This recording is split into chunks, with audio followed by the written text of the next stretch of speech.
Halo guys, kembali di channel Yanda Storyland.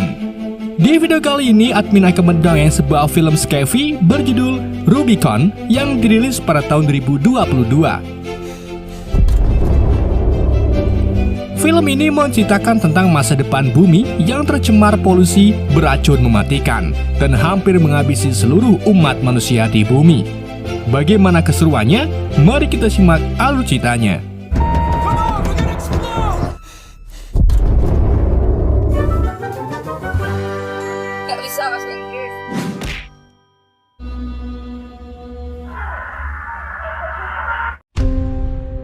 Cerita dimulai pada tahun 2056, di mana kondisi bumi semakin memburuk dan melampaui batas kritis.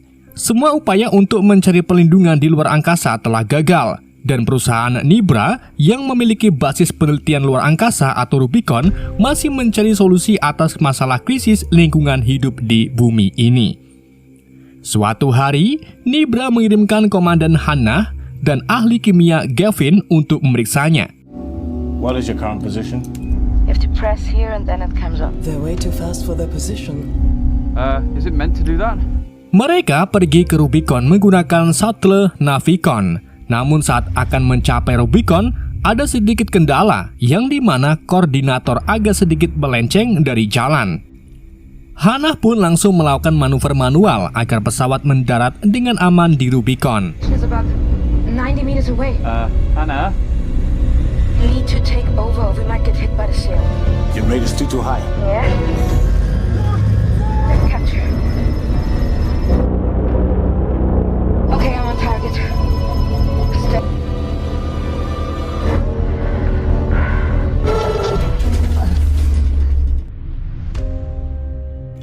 Saat kru sedang memperhatikan mereka tak terlalu senang saat melihat Hannah yang seorang tentara. Setelah itu, Hannah meminta laporan mengenai sistem Navicon yang tiba-tiba error. Lalu ia pun pergi ke kamarnya. Dan saat di perjalanan, Hannah melihat sebuah peternakan alga. Sesampai di kamar, Hannah menelepon adiknya yaitu Knops. Sayangnya, percakapan mereka terhenti karena Knops dipanggil untuk mengenangani keadaan darurat. Para kru Rubicon sedang bersulang untuk merayakan kedatangan Hannah dan Gavin. Dan untuk mencairkan suasana yang agak canggung, Dr. Dimitri mengajak mereka untuk bermain kartu. Tetapi putranya, Danilo, secara terang-terangan memusuhi Gavin karena ia berasal dari keluarga kaya yang bisa tinggal dengan aman di Kubah. Hannah pun langsung melerai mereka berdua, lalu pergi menemui kru yang telah membawakan laporan untuknya. Ternyata, rute penerbangan besok diubah karena adanya kabut aneh yang berkumpul di belahan bumi utara. What is that? Yes, and there have been fatalities. It's a new flight route for tomorrow. Circumnavigating around it, right? It's over Oskundan territory. Di keesokan harinya, seluruh kru berangkat kecuali Dimitri, Gavin, dan Hannah. Sesuai perintah Nibra, Danilo membawa beberapa budidaya alga. Setelah itu, Hannah menghubungi atasannya untuk memberitahunya tentang kemungkinan alga yang mereka bawa telah dimanipulasi. Para bos Nibra tak peduli lagi. Mereka memberitahu Hannah kalau ada perubahan rencana, di mana ia harus segera mengurus rencana Ikarus yang kudu siap dalam beberapa hari. Rencana itu sangat membebani Hannah, karena setiap kali Hannah mencoba untuk melihat lebih dekat peternakan alga, Dimitri selalu ada di sana dan memperingatinya untuk tak menyentuh apapun. Might happen when untrained personnel. I got instructed on them very thorough. Beberapa waktu kemudian, mereka menerima pesan dari kru yang sedang dalam perjalanan. Para kru mengatakan kalau mereka tak dapat menghubungi pangkalan manapun di bumi. Lalu, Hannah pun mencoba untuk menghubungi pusat kontrol. Tetapi ia juga tak mendapatkan jawaban. Hannah berpikir kalau itu mungkin disebabkan oleh sinyal yang error. Ia pun memutuskan untuk keluar dan memeriksanya. Ketika ia sedang memperbaikinya, dari intercom terdengar para kru berteriak. Mereka mengatakan kalau diri mereka terbakar dan koneksi pun terputus. Do you get the test signal? Kevin? Saat Hannah berbalik dan melihat bumi, ia melihat kalau bumi sudah tertutup oleh kabut coklat. Dan saat ia kembali ke stasiun, Hannah mencoba untuk menghubungi pusat kontrol lagi, tetapi tetap tak ada jawaban.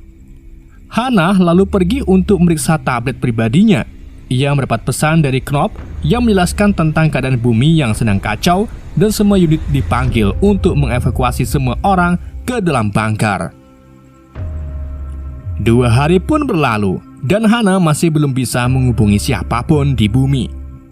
Di lain sisi, Gavin sedang mencoba menganalisis atmosfer dan menemukan penjelasan kalau kabut tersebut adalah penyebab mereka kesulitan untuk mendapatkan sinyal.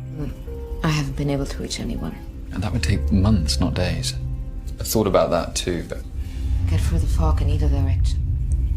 Dimitri yang sedang berduka mengurung dirinya di kamar.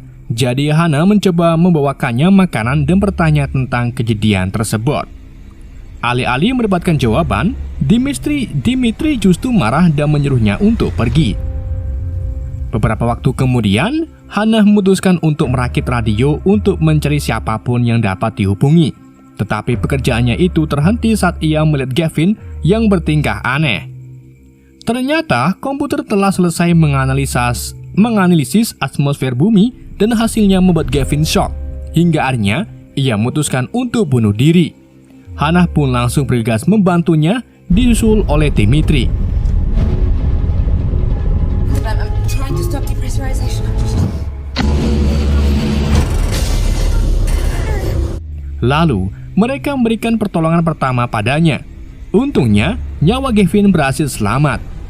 Setelah itu, Gavin dibawa ke UKS supaya Dimitri bisa memberinya perawatan yang layak. Kemudian, Hannah memanggilnya keluar. Ia meminta penjelasan padanya tentang sistem alga yang lebih maju dari yang dilaporkannya.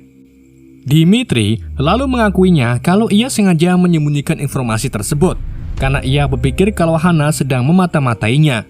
Hannah mengatakan kalau ia tak melakukan hal tersebut karena memang proyek itu milik Libra karena mereka yang mendanainya. Mendengar hal itu, Dimitri marah dan menjelaskan kalau proyek itu miliknya dan Danilo. Who's Danilo? System is much more advanced than he want to admit. Oh, why the hell would he do that? It doesn't belong to them. Saat Gavin bangun, ia bergegas ke komputer dan menjelaskan kepada mereka kalau kabut itu sangat beracun, yang artinya semua orang di bumi mungkin sudah mati. Saat itu, Gavin mulai mengalami serangan panik, sehingga Dimitri membiusnya untuk menenangkannya. Ia kemudian memberitahu Hannah kalau mereka akan aman berada di sana karena proyek alga telah berhasil. We're telling him that we're spy. Being symbiosis with the algae. Hannah kemudian memutuskan untuk terus mengerjakan radio tersebut karena ia yakin pasti ada yang selamat dan bisa menerima sinyal radio mereka. Hannah kemudian kembali keluar untuk memasangkan antena radio pada jaringan. Setelah itu, Hannah mencoba radionya, tetapi tetap saja tak ada jawaban yang masuk. Commander Wagner to ground. Please, anyone? Can anybody hear me? Ketika Gavin terbangun kembali, ia menjelaskan kalau kabut itu mungkin berasal dari reaksi berantai yang disebabkan oleh lapisan gas es. Di bumi, mungkin ada beberapa bunker dengan tangki oksigen yang masih bisa bertahan, tetapi para pengungsi tersebut juga bisa mati bila persediaan oksigen telah habis. Gavin membenci gagasan kalau ia harus hidup di sebuah Rubicon dan hanya bersama mereka. Tetapi untungnya, Dimitri berhasil membujuknya dengan mengatakan kalau dirinya mati, mereka juga akan mati. Karena sistem itu dirancang untuk 6 orang manusia yang menghasilkan CO2 dan sistem akan mengubahnya menjadi oksigen. Dan untuk minimal pertukaran gas adalah 3 orang. Gavin padarnya mau tak mau menerimanya. Kemudian ia melakukan deep talk dengan Hannah tentang bagaimana perasaan mereka setelah menyia-nyiakan hidup mereka dengan berlatih untuk sesuatu yang gagal. Old grumpy cat. Could have partied more. bunch of losers and We freaks screwed up this whole. that doesn't exist anymore. Pada akhirnya, mereka pun menghabiskan malam bersama. Beberapa minggu kemudian, Hana melihat warna coklat aneh pada alga. Kemudian Dimitri memberitahunya kalau itu semua normal dan tak perlu mengkhawatirkannya. Tetapi setelah Hana meninggalkan ruangan, ia mengambilnya sampel untuk melakukan tes. Dan hasilnya jelas agak mengganggunya. Namun alih-alih memberitahu mereka, ia malah mengajak mereka untuk berjudi dan minum-minum. Gavin akhirnya mengetahui kalau Hana adalah mata-mata Nibra. Kemudian Dimitri juga menjelaskan alasan kenapa ia mengirimkan sampel palsu. Karena beberapa bulan yang lalu, Nibra mengubah kontrak mereka dengan mengatakan kalau sistem alga baru ini hanya eksekutif untuk para penghuni kubah. Dimitri tak keberatan dan siap untuk mengambil uang tersebut, tetapi Danilo marah besar dan menolaknya. Stubborn. Wait, what? Wait, you didn't know? Well, the distillery hidden in your lab, I would have... Exclusive for their heirlooms. Sounds like a good guy. Keesokan harinya, Hana muntah-muntah diam-diam dan ia melihat warna coklat pada alga semakin menyebar. Pada saat yang bersamaan, ada pesan masuk dari kelompok penyintas Nibra yang berhasil selamat. Ia mengatakan kalau ada 300 orang yang tersisa di bunker dan oksigen mereka akan segera habis, jadi mereka memerlukan proyek alga untuk bertahan.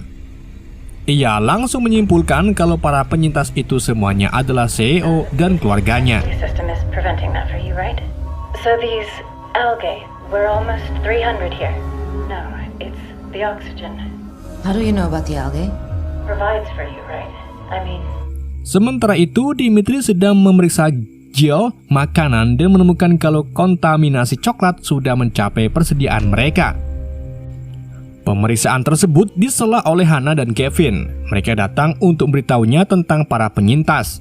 Dua ini ingin menyelamatkan para pengungsi, tetapi Dimitri menolaknya karena membawa Navikon dengan manual sama saja dengan bunuh diri. Gavin lalu menegaskan kalau mereka bertanggung jawab untuk membantu orang-orang tersebut. Namun Dimitri tak peduli karena kesalahan mereka menyebabkan Danilo tewas. Very small ones, but still. Pretty close to where we'd land. Bullshit, it's not one of your awareness projects. Saved 300 lives. Keep you and you alive, that's it.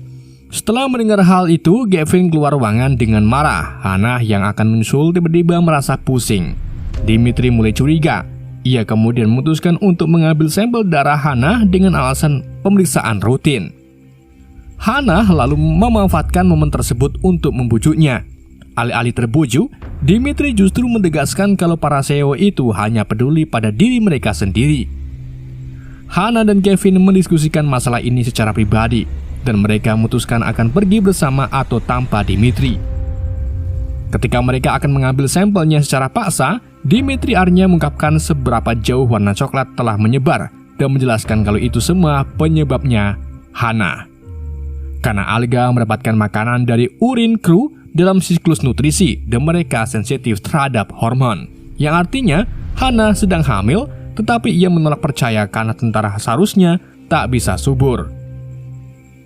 Namun, Dimitri menjelaskan kalau chip tersebut mungkin sudah tak berfungsi karena Hana telah kehilangan kontak dengan pangkalan untuk waktu yang lama. Ia juga menambahkan kalau alga akan baik-baik saja, tetapi tidak dengan calon bayi Hana jika mereka maksa turun ke bumi. Color because of Hannah's pee? In the whole station, it needs control unit for a long enough time. I don't even touch them without your supervision. That? Penjelasan tersebut tak cukup membuatnya berubah pikiran, tetapi lain hal dengan Gavin. Hana mulai menghabiskan waktu berjam-jam di simulator untuk berlatih mendapatkan Navikon dengan aman melalui celah kecil di kabut. Gavin mencoba membujuknya, tetapi Hana mulai mengatakan kalau Rubicon bukanlah tempat yang pas untuk membesarkan bayi. Pada akhirnya, malah Gavin yang terbujuk untuk kembali ke bumi bersamanya. Whether you gave me is fucking narrow. Probably doesn't have a chance. And I really think we should talk about them. Me and Dimitri? I'm definitely too tired for this. Dimitri yang tak mempunyai pilihan lain mau tak mau harus ikut dengan mereka. Setelah itu, mereka bersiap-siap untuk berangkat. Tetapi pada saat hari H, tiba-tiba Naviconnya tak berfungsi dengan baik karena sistem pendingin yang mati dan tangki bensin Navicon terlalu panas. Mereka segera keluar dan saat Gavin akan kembali ke Navicon untuk memperbaikinya, Hannah dengan cepat memutus sambungannya dari Rubicon dan membiarkannya meledak jauh dari mereka. What is that? Did it work? Unfasten immediately. The alarm won't do it anymore. Look at the temperature.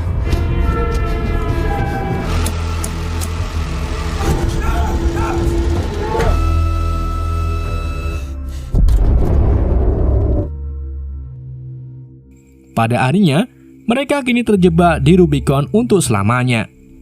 Gavin kemudian mengirimkan pesan ke bumi tentang kejadian tersebut, tetapi para CEO kemudian memberitahu Gavin kalau ia harus bertanya pada Hannah tentang Icarus. Si CEO melanjutkan kalau itu adalah misi Hannah yang sebenarnya, di mana Hannah seharusnya membawa seluruh lab alga, karena itu bisa dikeluarkan dan diterbangkan secara terpisah. Namun, kendaraan itu tak bisa dibuat untuk penumpang dan tak dapat dikendalikan. Meski berbahaya, Gavin berpikir kalau mereka harus mencobanya. Karena 300 nyawa orang lebih penting daripada 3, tetapi Hannah masih meragukan ragu. Kemudian, saat Gavin tidur, Hannah menemukan jejak di dinding dan menemukan kalau sistem pendingin Navicon telah disabotase. Hannah menemui Dimitri, dan pada harinya Dimitri mengakui kalau ialah pelakunya. Namun, niat awalnya sebenarnya hanya untuk menunda keberangkatan. Hannah menyebutnya pengecut dan menyuruhnya untuk segera menyiapkan sistem Icarus. Dimitri langsung mengatakan kalau Nibra mengirimnya dengan sengaja karena mereka sudah tahu kalau bencana akan datang dan tak memberitahu siapapun. Karena para CEO mempunyai bunker mereka sendiri dan tak peduli jika yang lain juga selamat. Jadi, Dimitri yakin kalau mereka tak akan membagikan alga tersebut dengan yang lain. Just in here and we'll fly down. For years they didn't give a fuck. Stop it. A catastrophe was coming. We in Nibra needed the algae so bad. If it was the other way around. We lab down to you like you asked. Saat mereka menelepon pangkalan dan beritahu kalau mereka akan segera turun dengan laboratorium, Hannah meminta untuk berbicara dengan salah satu tentara yang bekerja dalam evakuasi. Perwakilan tersebut menjelaskan kalau bunker tersebut hanya memiliki ruang terbatas untuk para CEO dan keluarga mereka. Jadi, setelah para prajurit itu menyelesaikan tugasnya, mereka ditinggalkan di luar. Ini berarti Knopf sudah mati. Hannah yang mendengar hal itu merasa hancur dan kemudian meninggalkan ruangan. Gavin lalu menemui Hannah dan mencoba meyakinkannya untuk menyelesaikan misinya. Namun Hannah berubah pikiran. Ia menolak untuk menyelamatkan orang-orang yang hanya melihat manusia lain sebagai umpan meriam. Ia mengatakan kalau kehidupan di Rubicon lebih baik daripada hidup di daerah kumuh. Setelah itu, Hannah berusaha menghapus chip dari kepalanya sebelum beristirahat. Tetapi tidur siangnya terganggu oleh beberapa suara aneh. Di sisi lain, Gavin sudah merencanakan akan pergi dengan lab dan telah mengikat Dimitri. Ia berencana pergi dengan atau tanpa Hannah, melihat tak adanya pilihan Hannah bergabung dengan mereka. Tetapi, pada detik terakhir, ia mendorong Gavin menjauh dan merusak sistem Icarus.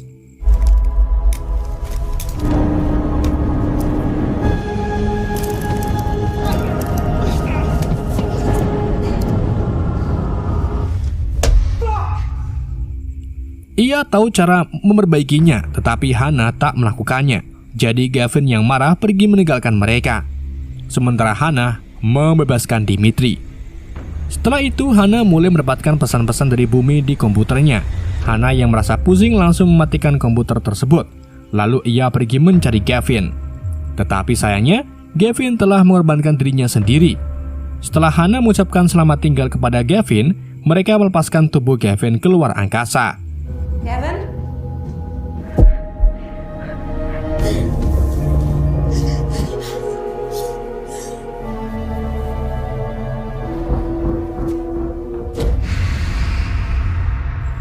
Melihat hal nekat yang dilakukan oleh Gavin, Hannah pun mulai ingin memperbaiki Icarus sesegera mungkin.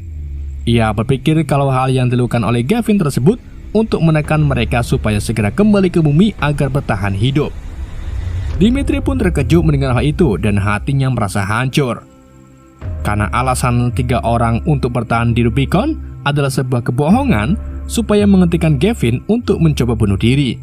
You think Gavin did it? Either the gas mix collapses. Okay, just I didn't stop. Setelah itu bertahun-tahun berlalu dan Hannah memiliki seorang anak yang ia beri nama Knop. Suatu malam anak itu berkeliaran dan menemukan sebuah radio tua. Ia mengotak-ngatik dan tiba-tiba menjadi hidup. Ia mendapatkan pesan dari bumi kalau ada sekelompok orang yang selamat di selatan dan pada akhirnya mereka bisa keluar dari bunker. Mereka lalu mengundang Knop untuk bergabung dengan mereka. Dan film pun berakhir. Oke guys, itulah alur cerita film Rubicon. Mohon maaf jika ada kesalahan dalam penyampaiannya ataupun suara saya yang agak bindeng. Sekian dari YND, sampai jumpa di video berikutnya.